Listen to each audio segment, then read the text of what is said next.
left off last time, Gabriello Principe had pretty much just assassinated the heir to the Austro-Hungarian throne. Now this is part 2 of who knows how many parts of the series of World War I. And to start off this one, we're going to go with the Triple Alliance. Now that's what they called the alliance between Germany, Austro-Hungary, and Turkey. Now for those of you that don't know, Turkey is technically an Asian country. Well, it plain out is an Asian country. Now,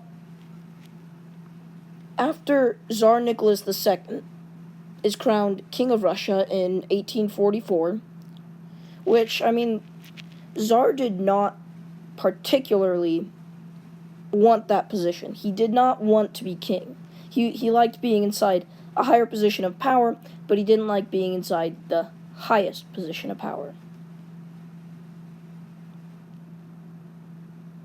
Now, he didn't like the Kaiser of Germany, or the Emperor of Germany, and pretty much all out the King of Prussia, Wilhelm II.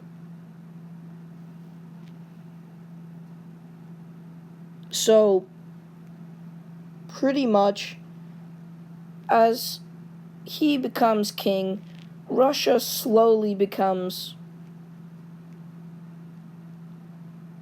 less acquainted. He doesn't like this German ruler, so he's acting very hostile towards them. The hostility level between them is just rising constantly.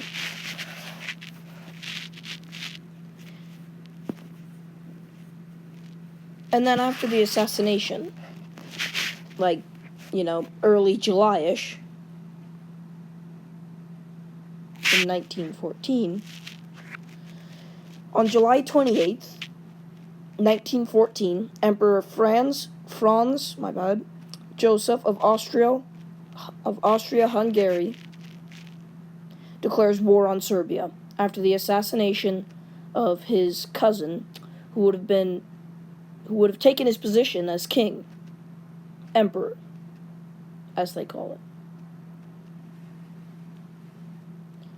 Now, just a couple days after that, not even hardly a week, July 31st, 1914, as an ally of Serbia, Russia announces full mobilization of her armed forces. Because, you probably understand how treaties work. Well, they were allied with them. Russia and Serbia had an alliance that if either needed aid, they would come in. So as soon as Austro-Hungary declared war on Serbia, Russia mobilized.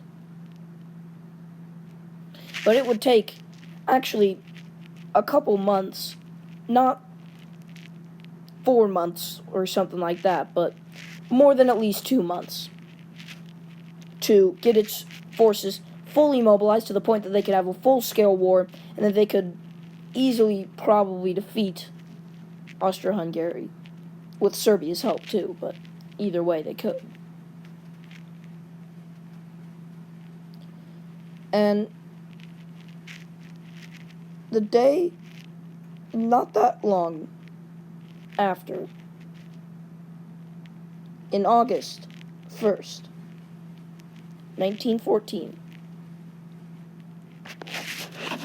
Germany mobilizes her forces, declaring war on Russia.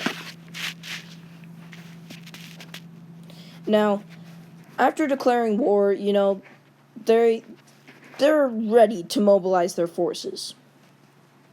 And the reason why never mind, I'll get to that in part 3, but by declaring war on Russia, they've pretty much started the World War. Somewhat. Because that's what World War I was really based off of, how I think of it. Alliances. this country, Serbia, assassinates someone from Austria-Hungary. And so then, because of that, another person moves in. That's already two countries fighting. But then Russia had to get involved because they were allied with Serbia. And so then, of course, Germany got involved. They were with Austro-Hungary, so they were going to somewhat attack Serbia, but they were helping them with Serbia. It was an easy task for Austro-Hungary, honestly. I don't mean to offend anyone, but yeah. And then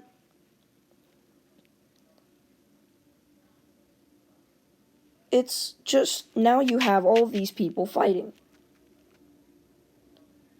And yeah, Germany's saving its troops to deal with Russia after they defeat Serbia.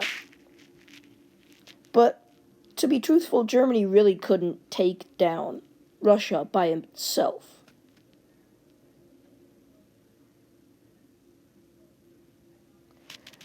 So, but with Austro-Hungary's help, they have a good fighting chance.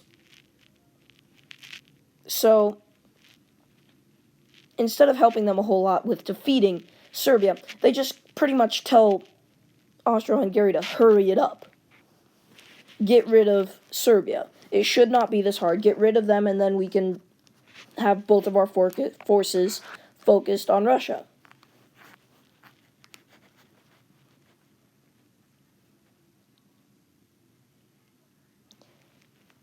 But then on August 3rd, after Serbia is pretty much dealt with, Germany also declares war on France.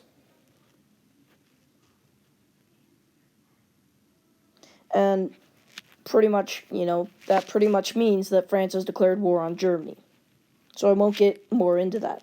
But then, August 3rd, 2 days afterward, August 4th, a day afterward,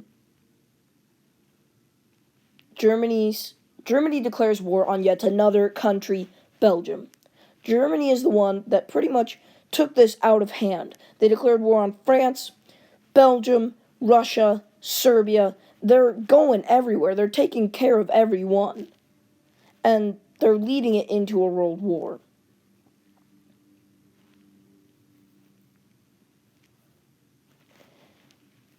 And Belgium was neutral.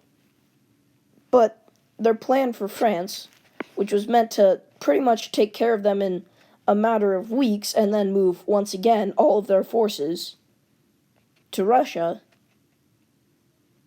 which they think will be easy, but another thing that they don't completely realize is that they have just attacked Belgium, and seeing as how Britain declares war on them for that.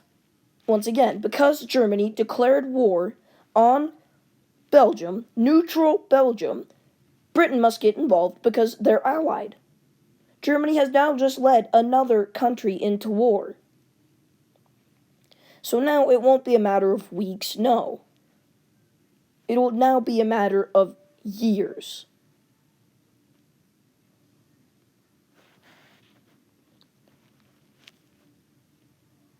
And then, on August 6th, 1914, Austro-Hungary declares war on Russia after finishing off Serbia.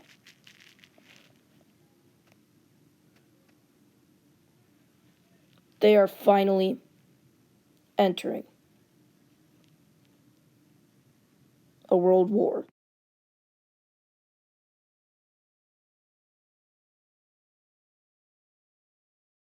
Hey guys, hope you enjoyed part 2 of World War I podcast series, season 1.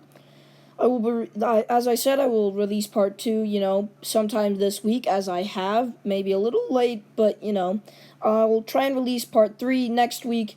Please subscribe, leave a comment, like the video, share it with your friends, and yeah, I tried to make this one shorter. Last time it was quite a lot longer than this one. I shortened it by about 10 minutes. Hope you enjoyed it. Yeah. See you guys next week.